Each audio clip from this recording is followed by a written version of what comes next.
ನಮಸ್ಕಾರ ವೀಕ್ಷಕರೇ, ಪ್ರಿಯಾ ರುಚಿ ಚಾನಲ್ಗೆ ಸ್ವಾಗತ. ಇವತ್ತು ನಾನು ಕೇವಲ ಒಂದು 10 ನಿಮಿಷದಲ್ಲಿ ಸುಲಭವಾಗಿ ಮಾಡುವಂಥ ಹೆಸರು ಕಾಳು ಸಾರನ್ನ ಯಾವ ರೀತಿಯಾಗಿ ಮಾಡೋದಂತ ತೋರಿಸ್ತಾ ಇದ್ದೀನಿ.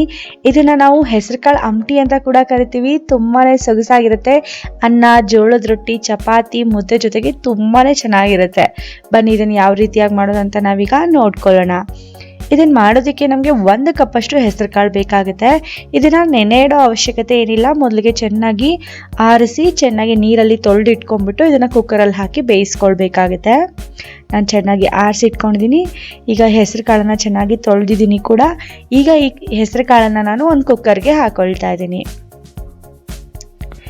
2 ದೊಡ್ಡ ಸೈಜ್ನ ಟೊಮ್ಯಾಟೊನ ಈ ಥರ ಸಣ್ಣದಾಗಿ ಹೆಚ್ಚಿ ಹಾಕೊಳ್ತಾ ಇದ್ದೀನಿ ಕುಕ್ಕರ್ಗೆನೆ. ಎಷ್ಟು ಬೇಕೋ ಅಷ್ಟು ನೀರನ್ನು ಹಾಕ್ಕೊಳ್ಳೋಣ. ನಾನು ಅಂದಾಜು ಅರ್ಧ ಲೀಟರಷ್ಟು ಹಾಕ್ಕೊಳ್ತಾ ಇದ್ದೀನಿ. ಕಾಳು ಬೇಯೋದಕ್ಕೆ ಎಷ್ಟು ಬೇಕೋ ಅಷ್ಟು ನೀರು ಹಾಕ್ಕೊಳ್ಬೇಕು. 1/4 ಚಮಚ ಅರಿಶಿನ, 2 ಚಮಚದಷ್ಟು ಎಣ್ಣೆಯನ್ನು ಹಾಕ್ಕೊಳ್ಳೋಣ. ಆಗ ಉಕ್ಕಿ ಬರೋದಿಲ್ಲ. ನೀರು ಬೇಕಿದ್ರೆ ಸ್ವಲ್ಪ ಜಾಸ್ತಿ ಕೂಡ ಹಾಕ್ಕೊಳ್ಬೋದು. ಈಗ ಕುಕ್ಕರ್ದು ಲಿಡ್ನ ಕ್ಲೋಸ್ ಮಾಡಿ ನಾನು ಒಂದು 6 ರಿಂದ 7 ವಿಷಲ್ ಮಾಡ್ಕೊಳ್ಬೇಕಾಗುತ್ತೆ. ಅದು ವಿಷಲ್ ಆಗಿ ಕುಕ್ಕರ್ ತಣ್ಣಗಾಗೋವರೆಗೂ ಒಂದು ಮಸಾಲೆನ ರುಬ್ಕೊಂಡ್ಬಿಡೋಣ. ಅರ್ಧ ಕಪ್ಪಷ್ಟು ತೆಂಗಿನಕಾಯಿ, ಅರ್ಧ ಕಪ್ಪಷ್ಟು ಕೊತ್ತಂಬರಿ, 1 ಗಡ್ಡೆಯಷ್ಟು ಬೆಳ್ಳುಳ್ಳಿಯನ್ನು ನಾನು ಸುಲಿದಿಟ್ಕೊಂಡಿದ್ದೀನಿ. ಈಗ ಅರ್ಧ ಕಪ್ಪಷ್ಟು ತೆಂಗಿನಕಾಯಿ, ಬೆಳ್ಳುಳ್ಳಿ ಮತ್ತು ಅರ್ಧ ಕಪ್ಪಷ್ಟು ಕೊತ್ತಂಬರಿಯನ್ನು ಹಾಕಿ ತರಿತರಿಯಾಗಿ ಗ್ರೈಂಡ್ ಮಾಡ್ಕೊಳ್ಳೋಣ. ಸ್ವಲ್ಪ ನೀರನ್ನು ಹಾಕ್ಕೊಳ್ಳಿ. ತುಂಬ ಫೈನ್ ಪೇಸ್ಟ್ ಬೇಡ, ತರಿತರಿಯಾಗಿ ಗ್ರೈಂಡ್ ಮಾಡ್ಕೊಳ್ಳೋಣ. ನೋಡಿ, ನಾವು ಮಾಡ್ಕೊಳ್ಳುವಂಥ ಪೇಸ್ಟ್ ಈ ಥರ ತರಿತರಿಯಾಗಿದ್ದರೆ ಚೆನ್ನಾಗಿರುತ್ತೆ. ಈಗ ಈ ಪೇಸ್ಟ್ನ ಇದೇ ಮಿಕ್ಸರ್ ಜಾರ್ನಲ್ಲಿ ತೆಗೆದಿಟ್ಕೊಳ್ತೀನಿ. ಈಗ ಕುಕ್ಕರ್ 6 ವಿಷಲ್ ಆಗಿದೆ, ತಣ್ಣಗಾಗಿದೆ ಕೂಡ. ವಿಷಲ್ನ ತೆಗಿತಾ ಇದ್ದೀನಿ. ಕುಕ್ಕರ್ದ ಲಿಡ್ನ ಓಪನ್ ಮಾಡ್ಕೊಳ್ತಾ ಇದ್ದೀನಿ. ಹೆಸರು ಕಾಳು ತುಂಬಾ ಚೆನ್ನಾಗಿ ಬೆಂದಿದೆ, ಸಾಫ್ಟ್ ಆಗಿಬಿಟ್ಟಿದೆ. ನಿಮಗೆ ಹೆಸರು ಕಾಳು ಬೆಂದಿದೆಯೋ ಇಲ್ವೋ ಅಂತ ನೋಡೋದಕ್ಕೆ 1 ಕಾಳನ್ನು ತಗೊಂಡು ಸ್ಮ್ಯಾಶ್ ಮಾಡಿ ನೋಡಿ. ಸ್ಮ್ಯಾಶ್ ಆದರೆ ಚೆನ್ನಾಗಿ ಬೆಂದಿದೆ ಅಂತ ಅರ್ಥ. ಈಗ ನಾವು ಇದನ್ನು ಚೆನ್ನಾಗಿ ಬೇಳೆ ಯಾವ ರೀತಿಯಾಗಿ ಕಡಿತೀವಲ್ಲ ಅದೇ ರೀತಿಯಾಗಿ ಕಡಿದ್ಬಿಡೋಣ. ಕಾಳು ಚೆನ್ನಾಗಿ ಬೆಂದಿದ್ರೆ ಸಾರಿನ ರುಚಿ ತುಂಬಾ ಚೆನ್ನಾಗಾಗುತ್ತೆ. ಕಾಳನ್ನು ಚೆನ್ನಾಗಿ ಕಡಿದಾದ್ಮೇಲೆ ಇದನ್ನು ಹೀಗೆ ಈ ಕುಕ್ಕರ್ನಲ್ಲೇ ತೆಗೆದಿಟ್ಕೊಳ್ಳೋಣ. ನಾನು ಆಮೇಲೆ ಇದನ್ನು ಹಾಕ್ಕೊಳ್ತೀನಿ. ಈಗ ಸಾರನ್ನ ಒಗ್ಗರಣೆ ಹಾಕೋದಕ್ಕೆ ಒಂದು ಪಾತ್ರೆಯನ್ನು ತಗೊಳ್ತಾ ಇದ್ದೀನಿ. ಈ ಪಾತ್ರೆಗೆ ನಾನೀಗ 3 ಚಮಚದಷ್ಟು ಎಣ್ಣೆಯನ್ನು ಹಾಕ್ಕೊಳ್ತಾ ಇದ್ದೀನಿ. ಎಣ್ಣೆ ಚೆನ್ನಾಗಿ ಕಾದ್ಮೇಲೆ ಒಂದು ಅರ್ಧ ಚಮಚ ಸಾಸಿವೆ ಹಾಕ್ಕೊಳ್ಳೋಣ.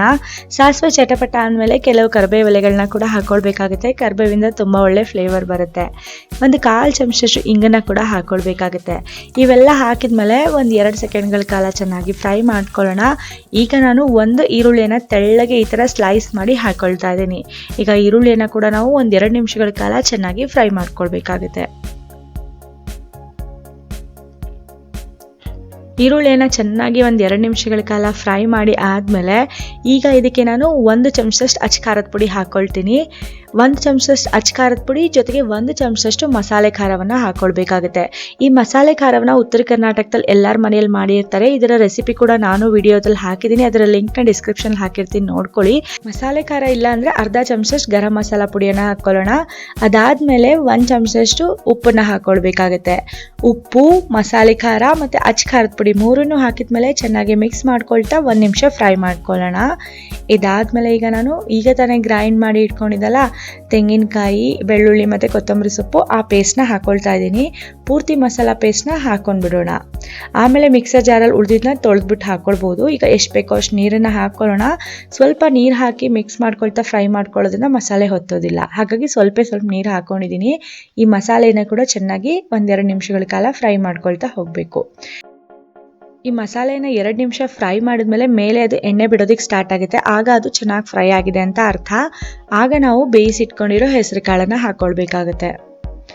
ಹೆಸರು ಕಾಳನ್ನು ಅಷ್ಟು ಹಾಕಿದ್ಮೇಲೆ ಅದೇ ಕುಕ್ಕರ್ಗೆ ಸ್ವಲ್ಪ ನೀರನ್ನು ಹಾಕಿ ಎಷ್ಟು ಬೇಕೋ ಅಷ್ಟು ನೀರನ್ನು ಇವಾಗಲೇ ಹಾಕ್ಕೊಂಡ್ಬಿಡಿ. ಸಾರು ನಿಮಗೆ ಯಾವ ಕನ್ಸಿಸ್ಟೆನ್ಸಿಗೆ ಬೇಕೋ ನೋಡಿ ನೀವು ನೀರನ್ನು ಹಾಕಿ ಅಡ್ಜಸ್ಟ್ ಮಾಡ್ಕೊಳ್ಬೇಕು.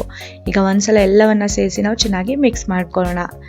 ಚೆನ್ನಾಗಿ ಮಿಕ್ಸ್ ಮಾಡಿದ್ಮೇಲೆ ಇದನ್ನು ಒಂದು 10 ನಿಮಿಷಗಳ ಕಾಲ ಗ್ಯಾಸ್ನ ಲೋ ಫ್ಲೇಮ್ನಲ್ಲಿಟ್ಟು ನಾವು ಚೆನ್ನಾಗಿ ಕುದಿಸ್ಕೊಳ್ಬೇಕಾಗುತ್ತೆ. ನೋಡಿ, ಕನ್ಸಿಸ್ಟೆನ್ಸಿ ನಾನು ಈ ಥರ ಇಟ್ಕೊಂಡಿದ್ದೀನಿ. ಸ್ವಲ್ಪ ತೆಳ್ಳಗೆನೇ ಮಾಡ್ಕೊಂಡಿದ್ದೀನಿ. ನಿಮ್ಗೆ ಯಾವ ಥರ ಇಷ್ಟ ನೋಡಿ ಮಾಡ್ಕೊಳ್ಳಿ. ಉಪ್ಪು, ಖಾರ ಎಲ್ಲವನ್ನ ನೀವು ನೆನೆಸಿ ನೋಡಬೇಕಾಗುತ್ತೆ. ಕೊನೆಯಲ್ಲಿ ಒಂದ್ಸಲ ಕಡಿಮೆ ಅನಿಸಿದ್ರೆ ನಿಮ್ಗೆ ಯಾವ್ದು ಬೇಕೋ ಅದನ್ನು ಹಾಕ್ಕೊಳ್ಳಿ. ನೋಡಿ ಈಗ 10 ನಿಮಿಷದಿಂದ ಈ ಹೆಸರು ಕಾಳು ಸಾರು ಸಣ್ಣ ಉರಿಯಲ್ಲಿ ಕುದೀತಾ ಇತ್ತು. ಈಗ ಈ ಹೆಸರು ಕಾಳು ಸಾರು ರೆಡಿ ಆಗಿದೆ. ಇದನ್ನು ನಾನು ಒಂದು ಬೌಲ್ಗೆ ಸರ್ವ್ ಮಾಡ್ಕೊಳ್ತಾ ಇದ್ದೀನಿ. ಈ ಹೆಸರು ಕಾಳು ಸಾರನ್ನು ನೀವು ರಾಗಿ ಮುದ್ದೆ, ಜೋಳದ ರೊಟ್ಟಿ, ಅಕ್ಕಿ ರೊಟ್ಟಿ, ಚಪಾತಿ, ಬಿಸಿ ಬಿಸಿ ಅನ್ನ ಯಾವುದ್ರ ಜೊತೆ ತಿಂದರೂ ಸೂಪರ್ ಆಗಿರುತ್ತೆ. ಮನೆಯಲ್ಲಿ ತರಕಾರಿ ಇಲ್ದಾಗ ದಿಢೀರ್ ಅಂತ ಈ ಸಾರನ್ನ ನೀವು ಮಾಡ್ಕೊಳ್ಬೋದು. ಸೂಪರಾಗಿ ಆಗುತ್ತೆ. ನೀವು ಒಂದ್ಸಲ ಈ ಸಾರನ್ನ ಟ್ರೈ ಮಾಡಿದ್ರೆ ವಾರಕ್ಕೊಮ್ಮೆ ಆದರೂ ಮಾಡೇ ಮಾಡ್ತೀರಾ, ಅದಂತೂ ಗ್ಯಾರಂಟಿ. ಅಷ್ಟು ಸೂಪರ್ ಆಗಿರುತ್ತೆ. ಇವತ್ತಿನ ಈ ರೆಸಿಪಿ ನಿಮಗೆ ಇಷ್ಟ ಆಗಿದ್ರೆ ಪ್ರಿಯಾ ರುಚಿ ಚಾನಲ್ಗೆ ಲೈಕ್ ಮಾಡಿ. ಇನ್ನೂ ಹೆಚ್ಚಿನ ಹೊಸ ರೆಸಿಪಿಗಳಿಗಾಗಿ ನಮ್ಮ ಚಾನಲ್ನ ಸಬ್ಸ್ಕ್ರೈಬ್ ಮಾಡ್ಕೊಳ್ಳಿ. ನಾನು ಮುಂದಿನ ವಿಡಿಯೋದಲ್ಲಿ ಹೊಸ ರೆಸಿಪಿಯೊಂದಿಗೆ ಭೇಟಿ ಆಗ್ತೀನಿ. ಇವತ್ತಿನ ಈ ವಿಡಿಯೋ ನೋಡಿದ್ದಕ್ಕಾಗಿ ಧನ್ಯವಾದಗಳು.